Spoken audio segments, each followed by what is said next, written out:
Women wouldn't like it in the Antarctic. There are no hairdressers or shops there.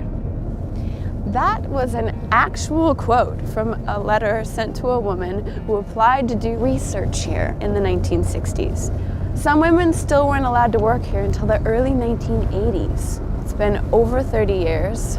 Let's see how the women here on board are doing without hairdressers.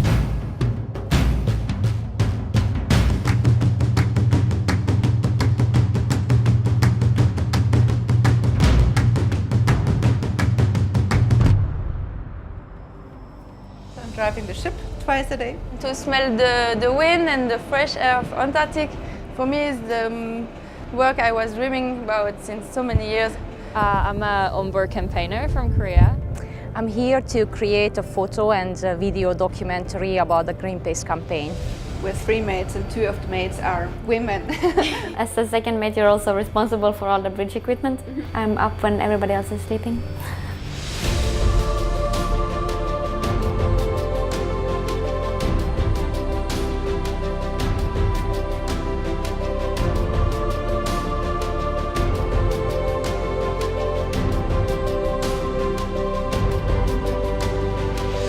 Happy International Women's Day from all of us female explorers here in the Antarctic.